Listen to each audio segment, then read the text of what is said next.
This week's podcast takes place in a car. We were doing a wholesale partner trip, and on the way back, Jared and I accosted Mark with the question that I always want to know from all of our team members. Why the hell do you want to work here? Why are you still here? What keeps you here? There's so many other options. There's so many other places to work.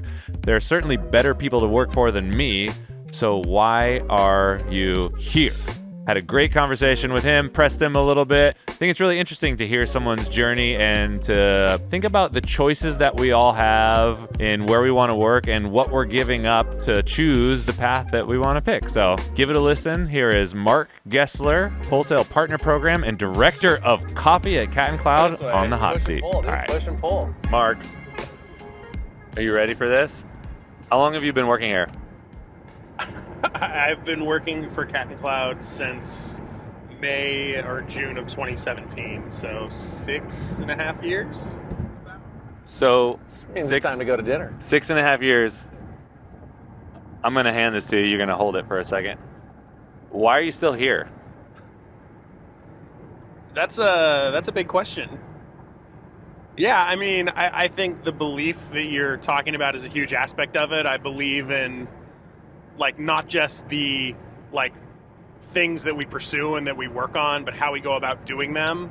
And I think more than anything, the thing that's kept me here is I've been here to see us grow from single cafe with a roastery and a garage carport to the retail cafes we have, 4 cafes in Santa Cruz, the standalone roastery, moving into a bigger roastery, growing wholesale, and it's not always sunshine and daisies, It's there's hard times that happen from the world. There's, probably mistakes that we make, definitely mistakes that we make. But I think the thing that keeps me around is our constant learning from those situations and adjustment and course correcting and kind of the understanding that we're always in pursuit of what we believe in, which is inspiring those connections, creating memorable experiences, and just giving people those moments of joy.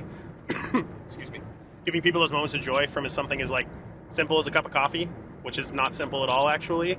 So that part's also exciting. I love being able to get to work with this complex product and share that with people that are excited about it. So yeah, I don't know. I feel like I got off the rails a little bit there, but that's generally what keeps me around. So what I'm gonna poke you a little bit more, get into some more specificity. So with your first point where it's cool, you've got to see the progression of the business from single cafe, less employees to, where we are now, plus all the hard times, challenges, and those things. But that kind of exists in a lot of places, right? You could see that in a lot of different business environments. What is different about this one, aside, we'll take it for granted for a second. Maybe we don't have to take it for granted. You generally like coffee. What else? You could work a lot of places. What's going on here? Yeah, I mean, well, there's the functional aspect of it where it's it's a company that aligns with what I believe in and what I want to do at work on most days. It's different every single day, which I like. Wait, what is that? What do you believe in? What do you want to do? I want to be able to help, I want to be able to bring positive experiences and bring any amount of joy to people's days, It's one of my favorite things about working in the partner program is when a mistake happens or something doesn't go to plan, and then we get to make someone's day by making it better just like that. That's to me one of the best things where you can take a negative and make a positive out of it. But yeah, I don't know. I just like being able to connect with people that are truly excited about the product that they're doing. They're serving people. I think acts of service is something that's always been a big part of my life, and it's also one of my ways of primary if you want to call it a love language, maybe it's my love language, but those acts of service and taking care of the people around you and in your community, that's something that's really important to me, and that's one of the best things for me about working in the partner program is I get to see all these little slices of life from our partners and how they get to do that, and then how we get to share how we do that and learn from them and how they do that. There's this whole ecosystem of sharing insights, experiences, the way people engage in their businesses, the way we see people engage with our business. Yeah, I don't know. I kind of feel like I got off track there, but that's the thing that really excites me, getting to interact with people and having those moments of connection, like doing the tasting we just did, having those actual like in-person things where it's like, even if it's, you don't know exactly what you're stepping into, you have the ability to maybe melt someone's mind, share some good coffee. That gets me excited. So, I mean, I think we have kind of the ultimate canvas for answering this question. I think there's a place for so many different kinds of people to want to stay and be a part of Cat and Cloud. And I think very much of it comes down to the concept of like the culture is what you curate and create it to be, as you, starting I guess with you, myself, and Charles, but also the leaders thereafter. And whatever we help people to see and focus on is what they will be able to tap into. And I genuinely think that our company has the ability to, and has done, a lot of what you're talking about, Mark, right? There's people who will enjoy leaning into coffee quality, there's hospitality, there's all of our values, which, you know, hopefully we consistently and continuously get better at leaning into those and helping people to see how to engage with them. But there's also something to be said about how it just feels to be at work every single day. And a lot of people, probably most people, take it for granted until they don't work at a place like ours. And I think that's something that I really enjoy about, you know, this May the other day was talking about it. So I graduated, like I'm supposed to go get a different job, but I love working here. I just love it. Like everybody I work with is amazing. I get challenged, and I wrote a little bit about this over the holiday week but I like sent a little ping out saying, you know, thank you to everybody in our company in the virtual cafe, because I think that's something that is overlooked in the world. I think there's a lot of people who have jobs and they make a shit ton of money and they hate their lives every single day because they hate their job. And again, money's not the only reason, but there's also, how does it feel to work with and around the people you work with? And then for leaders, what could we tap into that makes this company amazing and special every single day? And that, I think, with the creativity, the curation, and the ability to paint those pictures and draw focus, allows so many different kinds of people to find value and forms of longevity in the day-to-day too, as well as like the long haul if they decide to be the kind of person who maybe wants to work their way up, you know, and try different jobs. Yeah, I don't disagree. I'm still not satisfied with Mark's answer though. So let's get closer to the truth on this one, because let's say that acts of service that is your love language. Let's say you love being able to do that. Again, you're a smart guy, college degree, you could perform acts of service at lots of different places. So let's take it from a different angle. What was your worst day at work? Can you tell me about that? Do I have to? You don't have to do anything. No, well, okay, let me speak to the other aspect of it. I love Cat and Cloud. I love Santa Cruz. I love the place that we are. Like so many people that live in Santa Cruz don't necessarily work in Santa Cruz. It's a really expensive place to live, but my family is here. We've been in the area for a long time. My partner's family is there. There's something beautiful to me about being able to help grow this company that isn't the place that I call home. You know, that's probably like that, coupled with it aligning with the work that I like to do is it, you know, because work should always be a balance of like having a job that you don't hate and that you enjoy and you feel challenged by, but also like not dreading going to every day. But then it also needs to be in a place and align with the type of life that you want to live. So there's like a ton of aspects of work that actually align with what I do. You know, I've been gone from working in the cafe and, you know, not really having say over like schedule or time off and kind of going along with the flow of that. But I've been able to like work with this company long enough to gain, you know, the ability to have trust, autonomy, like so many things. So it aligns really well with my life. And I think that's a huge aspect of it. I think our work needs to align with the lifestyle that we want to work, you know, and I have a bunch of friends that, you know, I graduated from school with and went and worked in San Francisco and in tech and stuff. And some of them have jobs that they really like. And a lot of them have jobs that they really don't like. And they all make a lot more money than me. But at the same time, when we talk about things, they're always like, yeah, but you're so lucky that you get to do something that really, you know, you're passionate about in this. And that's something that I've their perspective on it has stopped me from taking it for granted. And I also just recently, I went on a family vacation, like also going on a family vacation with just your mom and dad when you're 29 years old is a really cathartic experience. If you have the ability, would strongly recommend. But me and my parents went to Hawaii, and every single year when I was growing up, we went to the same place for 2 weeks. It was like the one vacation we did together every year.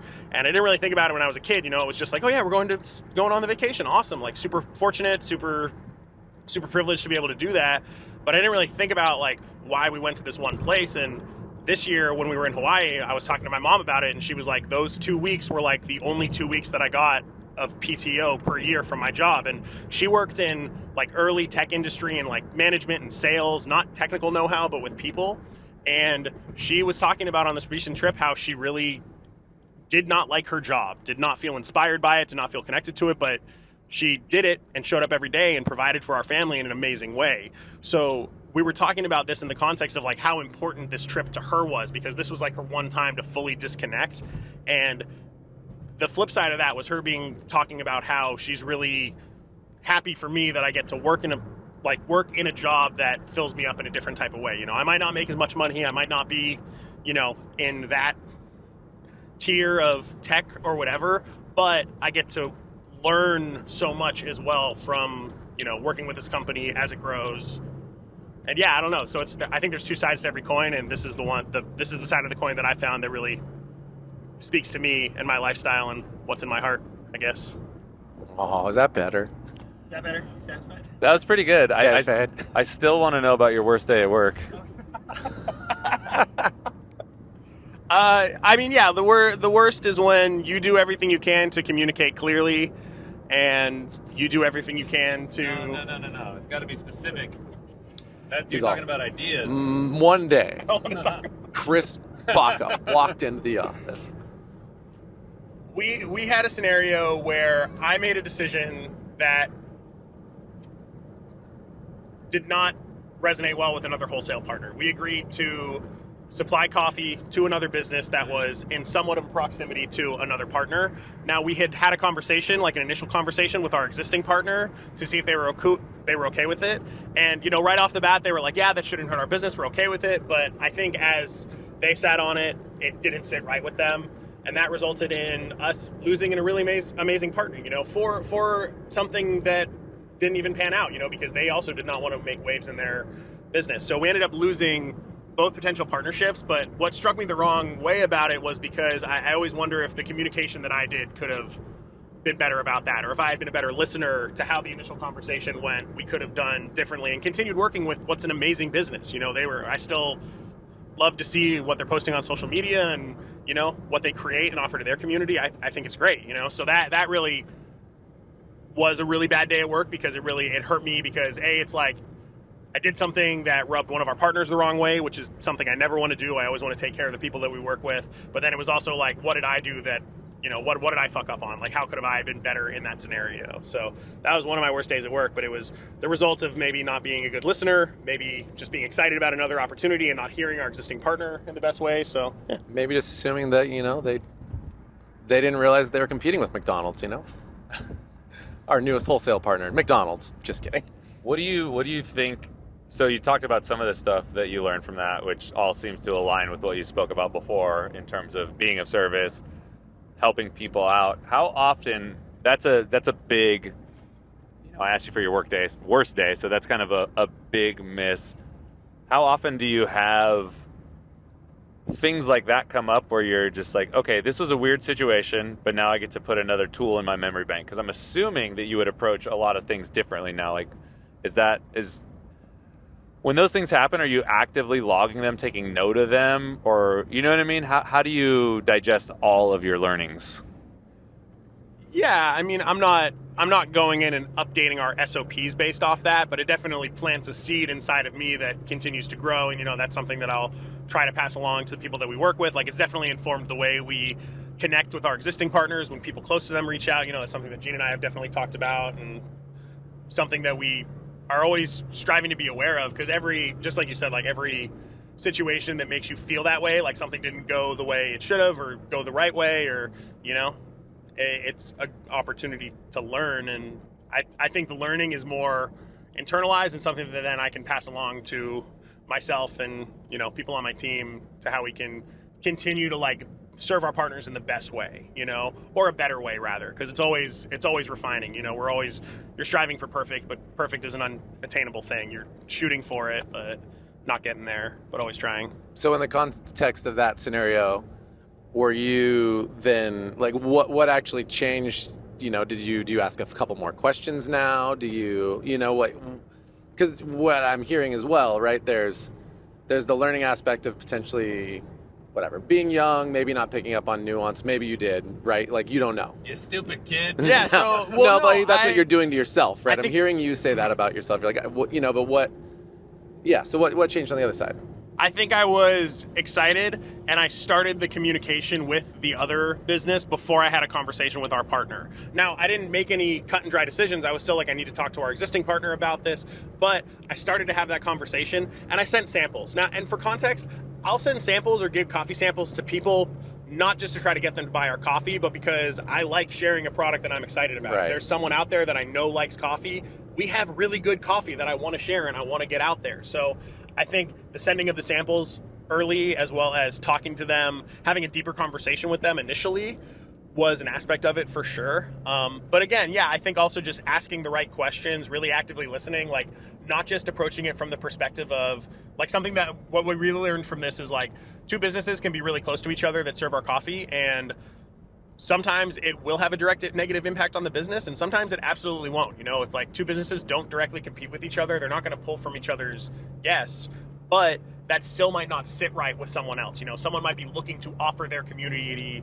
a exclusive or a unique thing, and that's something that we need to consider. Because from our perspective, it's like, oh, it's like we're not hurting. That's not going to hurt your business, so it should be totally fine. You know, it exposes our product to new and more people, but you need to check in with the actual humans behind it, because we're all people, and especially business owners. Like, you're looking to offer an intentional experience to your community for the most part, or at least in this context, they definitely were.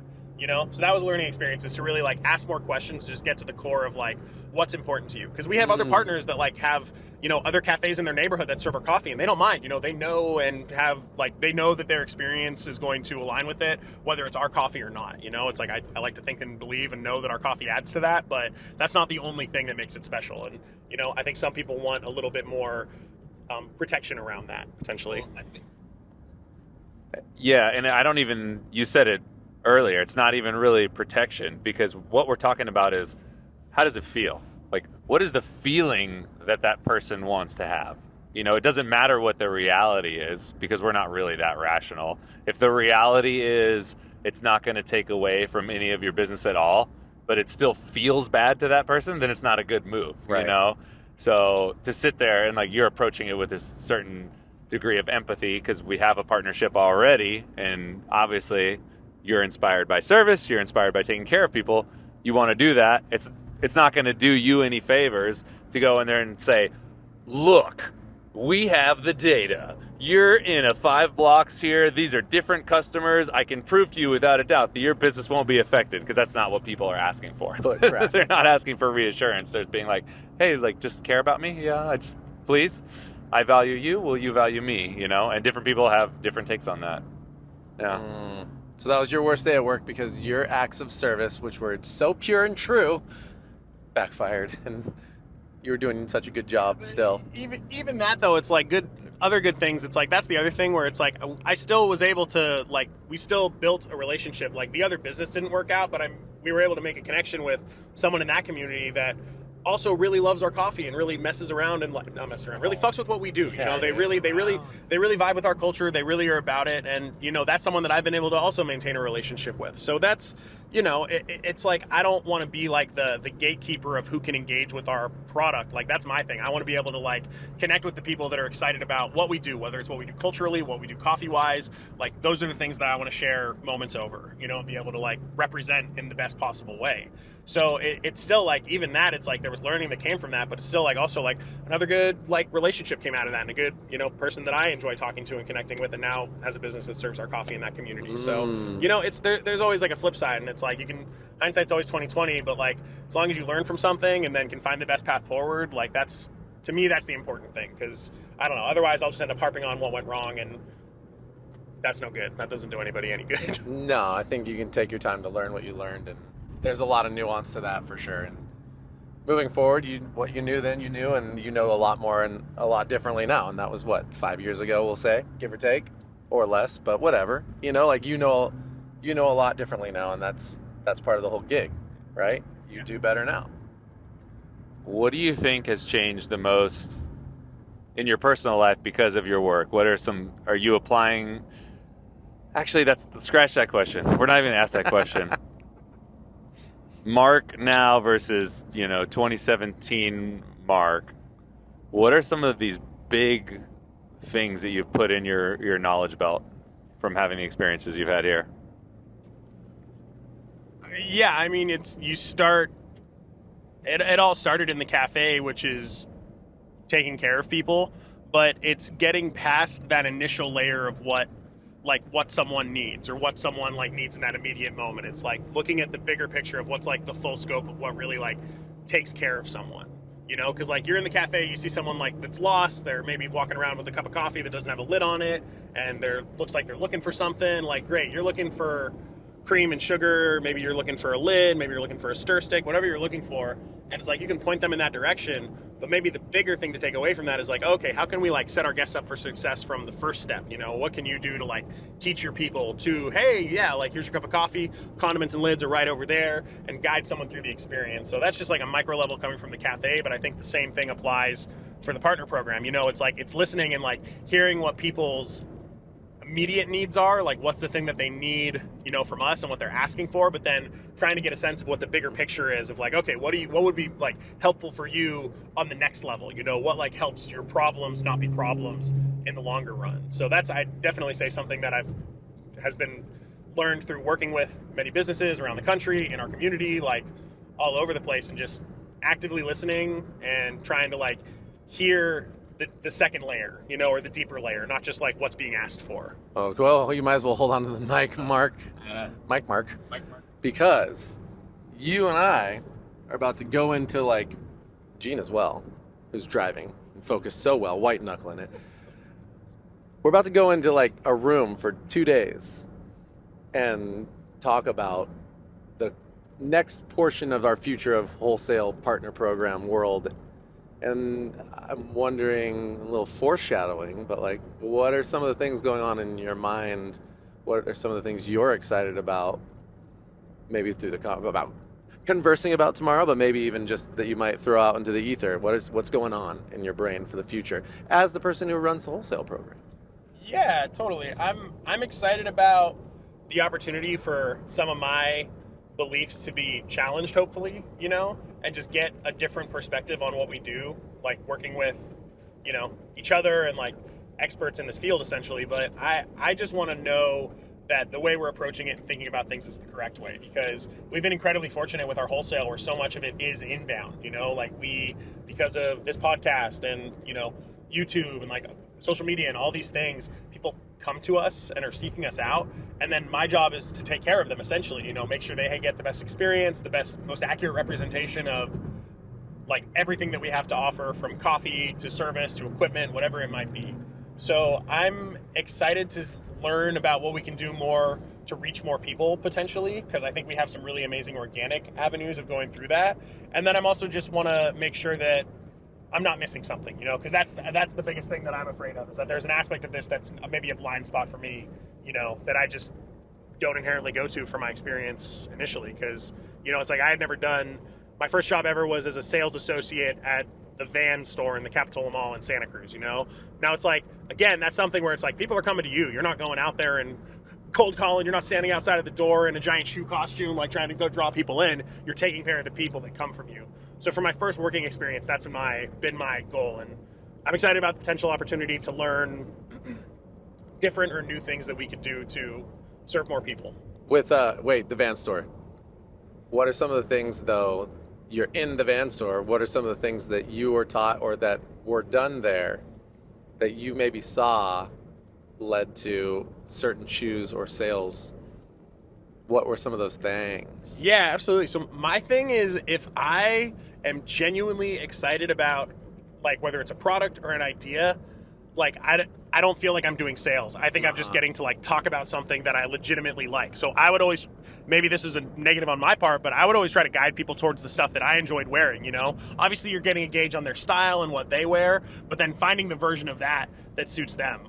I like that. Also just being able to speak to the longevity of it. I think I was able to get more people into shoes because I would talk about it in the way of like, that shoe looks great now, but it's also going to look better in 3 months once it's broken in and a little bit thrashed. You know, that's going to be the best because that's, you know, it's a pair of Vans. You know, they're kick around shoes. You know, it's shoes that you want to beat up and get that character into. So I think just like speaking authentically to the things that excite me, and that's I think the core of like what I get to do is like I'm just genuinely enthused and excited about what we have to offer, you know. So I get to speak about it in a really authentic way. Like I feel sometimes like I'll do this a lot where I realize I'm ranting and I'll be like, oh, let me get off my soapbox. But that's the moment where it's like I don't feel like I was on a soapbox. I feel like I was just genuinely excited and talking about something. You know, the same way you talk about a movie that you saw that was like, holy shit, did you see that? And this happened and that was going on and it was wild. Like I don't even know if I liked it, but it was cool. Like, you know, where it's like, so that's, I don't know. That's to me is the difference. Like I've never felt like I'm in an inherently like sales job. Like I've never felt like I'm trying to shove something down someone's throat. I just want to represent something in the best possible way. And if it sounds like it's a right fit, amazing. Let's make it happen together. What might be I know I just keep asking you questions. You keep wanting to hand the mic back, but it's not happening. What's a brand that you feel like does a good job at selling? And if you're going to say Nike for shoes, 'cause I know you go crazy, I want to know more than just like you like Nikes. Yeah, I'm actually not going to go any sneaker company route. I think I love sneakers, but I'm actually going to talk about Patagonia, which is one of my other favorite companies. Patagonia sells so much stuff, and their biggest marketing message is like, don't buy this if you don't need it. You know? So there's a brand ethos aspect of what they do surrounding conservation, surrounding creating product that's going to last in this world and carry on like past maybe your time with it. And that's just something that I really, really resonate with, you know, the idea that something will take care of us for a long time. I actually just recently had a really amazing experience there where I had like a down puffy jacket that a seam like inside the pocket had split open. So I took it into the Patagonia store. They have a lifetime warranty on all their stuff, and I wanted to get it repaired. Like I wasn't even trying to like warranty it and get it replaced. And they looked at it, and this is in the springtime of this year, by the way. This is in like April or May, not the time of year that you need a puffy jacket. So I brought it in, and they were like, yeah, like it's gonna take a really long time to get it back. Like they're really backed up. But what you can do is we will warranty it for you. So go grab a brand new one off the shelf, and then we'll still repair this and put it on our Wornwear site, which is the site where they sell lightly used or repaired gear. And I was like, okay, that's amazing. Then I know this product is going to go out and someone else will get to enjoy it, but then I get a brand new one for myself. So that happened. And now, 2 weeks ago, or maybe just last week actually, it got cold. So I went to grab that puffy jacket out of my closet, you know, and I grabbed the same size that I had before, but I didn't realize it was a new model that had a different cut. So when I went to put it on over a hoodie, it was like uncomfortably tight. And I was just like, no, I just got this new jacket. Like I want it to be perfect. I want to wear it. It's cold out. So that day after work, I swung by the Patagonia store and I was like, hey, like what can I get for like trade-in value on this? Because they buy gear for the Wornwear site now. And the person working there was just like, so we only do like $60 for this jacket, you know, it's like a plus $200 jacket. And I was planning on just getting trade-in value and then buying the new one in my size because that was my mistake. I should have tried it on previously. And the guy was like, it can get you like $60 for it, but do you live in town? Like, do you have the jacket with you? And I'm like, I don't have it with me. And he's like, can you go home and get it and bring it back right now? And I was like, yeah, for sure. And he's like, do that and I'll get you taken care of. So I like battle through traffic, like takes me like full like hour and a half. There was like, don't even get me started about east side traffic in Santa Cruz right now. Don't even get deep cut. It's happening. Roads are repaved and it's nice. Anywho, but I bring the jacket back and he's like, okay, cool. Go grab the one you want off the shelf. And I like go grab the jacket in my size. And he starts looking at it and he's scanning things around and he's kind of got a little furrowed look on his face. And then he just like pulls my old jacket back and slides the new one forward. And he was just like, oops, I tripped and I slipped and I just exchanged the jacket for you. So take this brand new jacket with you. And it's just those little things where it's like, I didn't ask for more. Like I wasn't asking for those things. You know, I wasn't asking, I wasn't trying to get like special treatment. I wasn't trying to, you know, get a brand new jacket out of it, but they just inherently saw that, you know, they wanted me to have a product that I got the most joy out of. That was at the core of what the guy said. And I don't know. That's stuff like that really resonates with me. Patagonia. I'm Patagonia. Patagonia. That's huge. I guess you can hand it back to Chris now. It's a great answer, man. I love hearing you talk, man. I'm feeling really excited. I don't know. Where do we go from here? We're almost home. I think we're good, man. I think we're good, man. Hey everyone, that's the podcast for the week. Thanks so much for listening. If you heard something that inspired you, let us know, or tell a friend. These are the types of connections that are the most important to us and that we seek to create every day. If there's something you heard and you want to know more about, send us an email to podcast@catandcloud.com or head to our website, catandcloud.com/podcast, and let us know. While you're on our site, check out everything we have to offer. Dive deep into one of our single origin coffees or pick up a little treat for yourself. We have something for everyone, so check it out. Also, find us in the usual places, YouTube, Instagram. We're always there sharing amazing things. All right, that's it. Thanks everyone for being awesome. We'll be back next week.